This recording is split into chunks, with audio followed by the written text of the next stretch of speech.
Hello, I'm Scott Steen, Executive Director of the American Physiological Society. I'm here today with Dr. Catherine Gravick, Chief Science Officer and co-founder of Fauna Bio, and Dr. Corey Reynolds, Regional Medical Scientific Director at Merck. Our topic today are scientists working in industry. Now, once upon a time, going to work for industry after getting a PhD in science and doing a postdoc was considered an alternate career, particularly for APS members. Now, increasingly, it is the dominant career choice. As always, our conversation today will be excerpted in the Evolution column in APS's Physiologist magazine. So welcome, Corey and Katie. Both of you have incredibly interesting jobs right now. And I want to start with you, Katie. I am wondering if you could give us an overview of your current position. Yeah, so I'm the Chief Scientific Officer of a startup company called Fauna Bio. And basically, I lead the R&D of Fauna Bio. And that involves a lot of things, but I feel like a lot of it's just keeping everyone on track and figuring out what we need to focus on. I like to say that we suffer from too many good ideas, and that can really bog us down. We can make a lot of progress on little things and not really move forward, or we can focus deeply on a few things and move forward. And so my job is to really look at everything that's going on and to decide what the important task should be and the focus should be. And then I feel like I'm herding the scientist cats, as I like to say, and making sure that everyone's moving in the right direction and really focused on supporting the scientists at Fauna Bio and making sure that they can get their work done and really just bring their best selves to work and work together. Tell us about Fauna Bio. What is your focus? So our focus is mining the genomics, what we call extraordinary genomics of mammals. So mammals that have, over the course of their evolution, adapted extreme physiology. And in particular, we're looking at hibernating mammals, which is what my background was in my PhD focus, and how they are naturally protected from insults that would lead to disease or death in us. And we're looking at the genes that they're using and then identifying those as targets to then go and validate as potential therapies for human disease. Great, thank you. How about you, Corey? And could you tell us a little bit about your position at Merck? Sure. So as you said, I'm a regional medical scientific director, which is a long title for a medical science liaison, but I also have a lot of interaction with clinical trials that we are carrying on at the moment. So a lot of my work involves, let me back up. So I'm also on a cardiometabolic team. So that means I cover the therapeutic areas of heart failure, NASH, atherosclerosis, and thrombosis. So a lot of my job involves building relationships with physicians in those particular therapeutic areas. Those relationships often develop into those particular, we call them scientific leaders, taking part in clinical trials that we're running, or we also have an investigator-initiated studies program, so getting them involved in those. But also just, having dialogue around scientific data coming out of conferences, random clinical trials that are coming out in those therapeutic areas. And that's pretty much the sum of what I do. So neither of you are doing bench science right now, is that correct? Correct. Correct. So how did you end up where you are? I mean, you both started sort of in academia as grad students and PhD students, and then moved on to postdocs. And Corey, you actually were on the academic career track. I mean, you were an associate professor, correct? So how did you end up where you are? And so, Corey, why don't you start with that? So I was actually aware of the medical science liaison role when I was in graduate school. And I met somebody who was in that role. And at the time, she told me, she was like, go do a postdoc so that you'll have that experience on your resume. And then if you decide to go in the industry, you'll have that already built up. So I went and did a postdoc, enjoyed the work that I was doing, and stayed at Baylor for almost 12 years and worked my way up to, like you said, associate professor. But towards the end, the majority of my time was spent writing grants and papers all the time. And I spent less and less time actually doing science. And I did not enjoy that. and was stressed out all the time. So I made the decision to actively pursue a medical science liaison role within industry.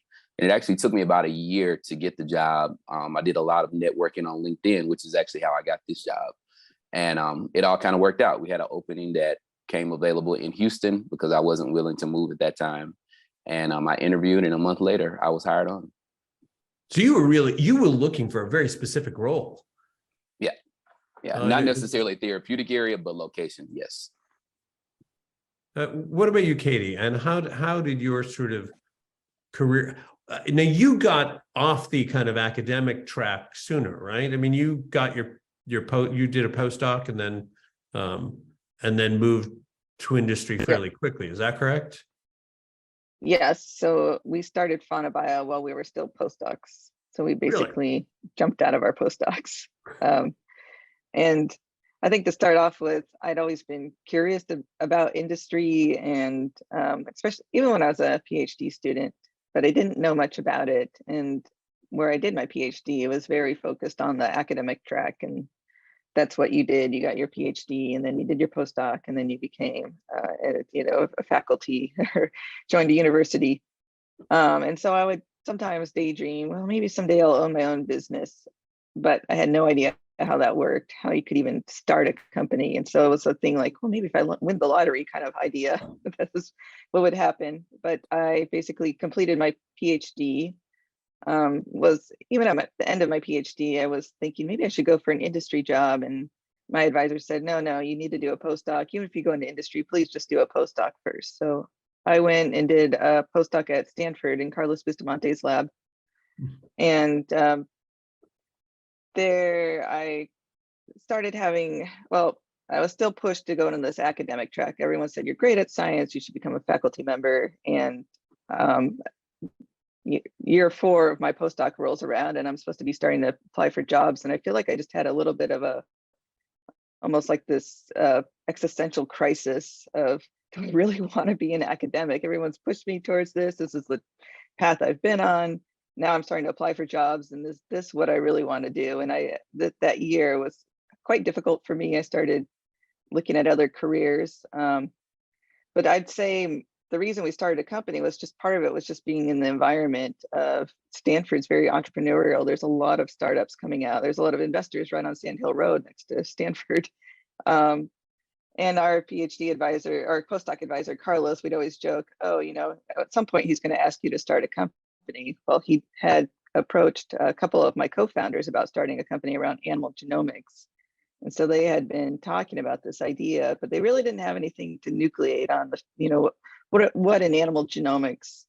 And then they saw what I was doing with hibernation and extreme physiology. And so three came together with this idea, and we basically would spend our lunches going and brainstorming, well, what would we do with this, and how would we start this company? And met an investor actually not long after, and I had a seed fund pretty soon after. So then it was basically, and the investor was Laura Deming, and she had this accelerator program called Age One, and she had invited us. And so we had about 2 weeks to decide, do you want to start a company or not? And we all said, well, we all have to be in together or this is not going to work. And so we had to give our, Carlos 2 weeks notice. Hey, we're all leaving your lab. I'm sorry, but we really wanted to go for it because we felt like, when else is this going to happen? And so we just all jumped ship and started a company that way.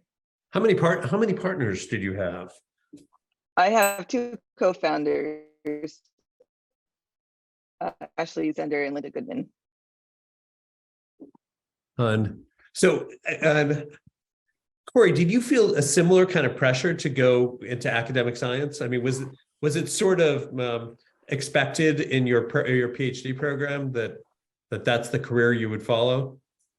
Yes, yeah. It was almost, if you even mentioned not going in the academic route and mentioned industry, it's almost like you felt shunned. So yeah, I would say it was definitely, I would say forcefully encouraged, but it was, it was strongly encouraged to go the academic route. Yeah, I do wonder, and I don't know if you know this, as you're hiring people, do you feel like that's changing? that sort of expectation is shifting for people who are, are there more people like you, Katie, who are from the beginning almost sort of seeing your careers as being industry rather than academia? I noticed at Stanford, a lot of the grad students we're not even gonna, toy with the idea of academia. Like they're from the get-go, I'm gonna go to industry or start a company. And that was not when I was at the University of Colorado, that was not the mindset. And so that was kind of an eye-opener, thinking, oh, it's very accepted that you're gonna go to industry. And I think it's just because the ecosystem, there are so many biotechs in the area, it was fine. Stanford's known for that. I mean, Stanford is known for really encouraging students to go to start companies. Yeah, and then as we're hiring, I would say we've tried to recruit people students out of academia, and it's about 50-50. Some are really very quite nervous, like, what am I going to do? And I really need to try and be an academic. And then others are, yeah, I'm ready to jump ship. So I think maybe it's slowly changing. So how particularly you, Corey, how transferable was the knowledge you gained in academia to an industry environment? And how do you think there were things you learned there that actually helped you in industry? And I guess for both of you, after that, what were the things that were not transferable, that you really didn't learn and had to learn once you got to industry, that you wish you had some knowledge of before? So I would say that skills that I obtained in graduate school and postdoc and academia were actually quite transferable, specifically the teaching that I did during that time, because a lot of times when you are out speaking to, Dr. MDs and advanced practice practitioners like nurse practitioners, PAs, RNs, or just, whomever, you're essentially teaching these people about whatever drug, the mechanism of action, how it works, so on and so forth. So I would say that definitely helped out.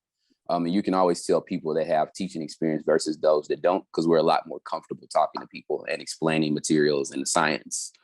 I would also say that participation in journal clubs and, lab meetings and so on and so forth, where you're, tearing up a paper and ripping up the data and going through it, that also helps as well, because I'm essentially walking Google for all of those therapeutic areas that I mentioned. So I have to be able to, read a paper today and explain it to somebody tomorrow and break it down to them in case they don't understand, the confidence intervals or the statistics and so on and so forth. So I would say, in my opinion, academia definitely prepared me for this position. I would say some of the things that I wasn't prepared for would include, I came into this job really green. I thought that, the doctors would be excited to talk to me, and that's not always the case. You have to be very persistent in your, the way that you go about trying to schedule meetings and, I won't say schmoozing, but getting, in good with admin so that you can get to the doctors. And that's not really something that you do in academia. Academia is very straightforward. You book a meeting, you go talk to your PI, and you leave with whatever directives you have. And I would also say that academia is very scheduled. Like, you kind of know what to expect day to day. And like I said, I was at Baylor College of Medicine for almost 12 years. So I was used to a routine. I was used to a schedule. Mm-hmm. And industry is not like that at all. It changes daily. And I would say that was probably the hardest part for me to accept, the constant change that was going on around me, because we had a reorg my third month on the job and my team went from 29 people to 16. And I figured, I'm last hired, first fired, but it ended up not being that way. So. Yeah, and the sort of pace of change in industry is very different, I would imagine, than pace of change in academia. Yes. And Katie, what about you? And how was your experience as a grad student and as a postdoc applicable to what you're doing now? I think the things I like that I learned a lot as a grad student and a postdoc was learning to be independent and design my own projects and learn deep knowledge on things I had no knowledge on, and building the confidence that I could do that. And that's very much a startup, is we're going into new realms we have no knowledge on. And, you know, that could be overwhelming if you have no experience on how to do that. But well, okay, my whole life being a PhD and postdoc, that's exactly what I was doing the whole time, was figuring out things I didn't know about and then applying them, and how to do that quickly. And so those soft skills really helped in starting the company. It was just how do we gain knowledge on this? How do we talk to the right people and find the right answer and come up with a way to proceed forward? So that really helped. Also, just the whole scientific process. I mean, we design our own experiments. There's no one above us checking what we're doing. So we have to make sure, we have to know how science works, and just all that training you gain as a PhD student on how to do a scientific study that's rigorous really comes into play. And now we're developing therapy. So we have to, you know, we're not out to just publish a paper. This stuff has to work. So we have to be rigorous. But then there are a few skills I had to unlearn. One of them that was a big change for me is going from being an individual and, you know, your work, this is your project and you're going to be the first author on this paper. And in industry and in startups, it doesn't work like that. We're all on a team and you're working as a member, and it shouldn't, you know, you really just have to leave your ego behind you and you're focused on just getting the project done. And so not worrying who's going to be a first author or going to get credit for this, because the credit really just goes as you're being part of the team and you're filling in. And there are jobs that maybe you don't like doing, but you have to do it to get the project moving forward. So the team, yeah. As you're recruiting others, Corey, you have a team? You're hiring people as well, right? And not directly. I sit on the committees, like when they interview, but I don't hire directly. So as you see people, colleagues and that you're bringing in from academia, what do you think some of the biggest challenges the people who are not so successful face? I mean, what are the things that of making that transition from an academic environment to a corporate, a for-profit environment? Where do people struggle the most? I know for us, the people that aren't successful at this job, because, you know, it's kind of like folklore that PhDs, we're great at science, but we can't communicate with people. We're just kind of lab rats. And that's, as you see here today, that's not the case at all. Right. But there are some people who really are, like they're just not comfortable communicating. They're not very good at reading a room. They're not very good at reading body language. Those are the ones that aren't successful at being in the role that I'm in. What about you, Katie? And what do you see is where people struggle making that leap? Yeah, I would say it would be working with others. So maybe they're great scientists and they're great at the bench, or they're great doing, analysis on the computer, but they need to work with others and communicate and work in a team. And if they can't do that, then they can't really be successful where we are. We're not, that doesn't scale very well. You can't just be dependent on one person to do everything. And then I'd say the other part is being able to, well, there's several aspects. One is, in academia, you have this mindset that you have to do everything yourself, and realizing, no, it's just faster to farm this out to a CRO. Just give it up, like it's you're the bottleneck now here. So please don't try and do this yourself. And then wanting, if there's an anomaly in academia, a lot of times you want to follow that out. Well, why did I get this result? And let me figure this out. And it's like, we don't have time for that, and sometimes we just have to pivot and kill the program. Like, it's not working, let's just move in a different direction. And so being able to not be that perfectionist and wanting to follow all ends of, anomalies in science, and just be able to focus on what your goals are is kind of the, we have these milestones basically, and trying to get there as fast as possible is different than in academia. So you necessarily have to change course much more quickly, it sounds like. Yes. That if things aren't working, you kind of kill your babies and move on, Yep. It also sounds like emotional intelligence is hugely important as you move from an academic environment to a corporate environment. Would you say that's true? For sure. For sure, yeah. And especially if you start out as a research scientist, go we're going to want you to be a manager at some point. And that's, well, you got to work with people, and, you know, you have to lead people now. And so your job's becoming less and less at the bench and more working people. So for sure. So starting with Corey, if you had to pick, you know, one or two things that you feel like have made you successful in this role in industry as a scientist in industry, and what do you think those things are? Kind of qualities or characteristics have made you a success? I would say that my ability to communicate science to pretty much anyone, regardless of their level of education. And then I think the second would be my ability to, I can kind of talk to a rock. So my ability to communicate with ease, like talking to people isn't difficult for me.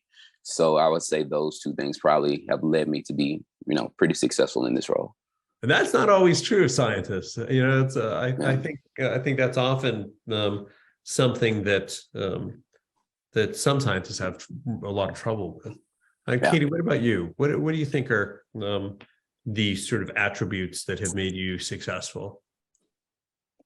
For better or for worse, I can be very stubborn. So I can push things forward. I think that I have very great conviction in, and so that's worked out just in the planning of ideas, and then also being able to learn very quickly and not be scared or intimidated on something I don't know anything about, because I have the mindset, you know, how hard can it be? I can learn this. So being able to go out and get knowledge and then solve problems instead of saying, oh, this is going to block us, we're just going to have to give up. It's like, well, what are the alternative paths around this, and evaluating all our options before making a decision. And then just being able to be flexible, I'd say, realizing, yeah, my role changes probably every 6 months, and realizing where being able to reflect and realize where my weaknesses are, where do I need to grow, what skills do I need to learn next. And I usually do that evaluation every few months. That's great, thank you. And what do you think are the biggest misconceptions scientists beginning to work in industry have as people are coming into industry? And what do you think they're getting wrong as they consider that? I would say for my role, I think sometimes people think they're going to be a lot more involved in the science than they are. We actually have nothing to do with any design of projects or anything. You know, the trial data comes out and we learn it and it goes from there. So I would think that would be one. And then I would think another would be that oftentimes people, I think they have a misconception of what the actual medical science liaison role is. Because sometimes, you know, you'll talk to, just say I go talk to Dr. Graybeck. It may be a super in-depth scientific conversation. And then I may come talk to Dr. Steen, and we talk about your kids going to cheerleading camp. So they don't understand the flexibility that you have to have in order to be successful in this role. So do you miss not being directly involved in the science, or has that been a good thing?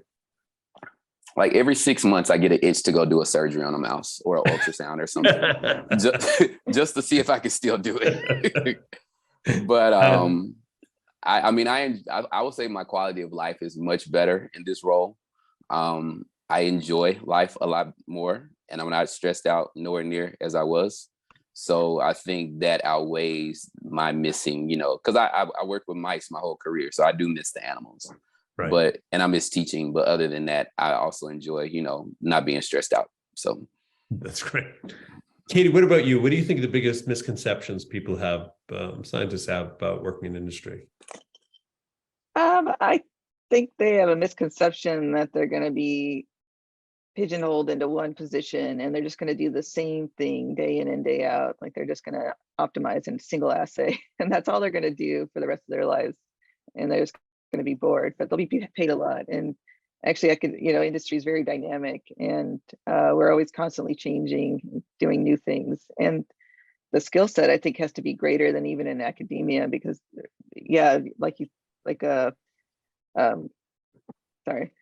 Corey just mentioned maybe one day you're talking about deep science and the next day you're talking to someone else about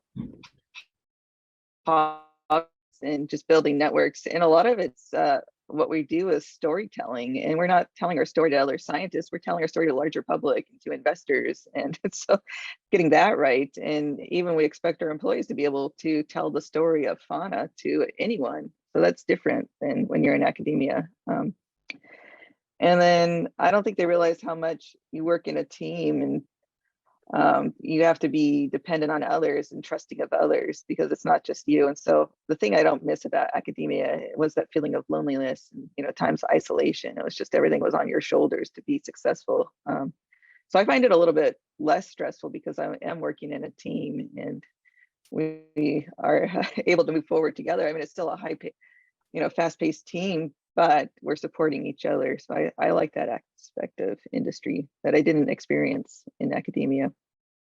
So finally, what advice would you give a physiology PhD student or postdoc who is beginning to think about a career as a scientist in industry, or bringing their science background to industry? Do you have any sort of, I wish I had known? Yeah, I wish I had known about LinkedIn a little bit earlier, and was able to reach out to scientists in industry and do informational interviews or do a consulting project and just gain a little bit more experience and get a peek into the world of industry instead of it being a mystery to me. Corey? I think I would have just known how quickly things change in industry. Yeah. And that goes back to when I was talking about like how quickly the reorgs can happen. Like literally you may get an email or call and say, oh, we decided to, get rid of this team. And then tomorrow you're out of a job. So I did not understand that aspect of industry at all. So I wish I was aware of that prior to. So would you recommend, having to do it again, it sounds like both of you feel like you ended up in exactly the right place, and that you, this is the career that you would have wanted. Is that accurate? Yes, for sure. Yeah, I mean, I think mine was ordered in the way it was supposed to be. Like I don't have any complaints about being in academia other than the stress level.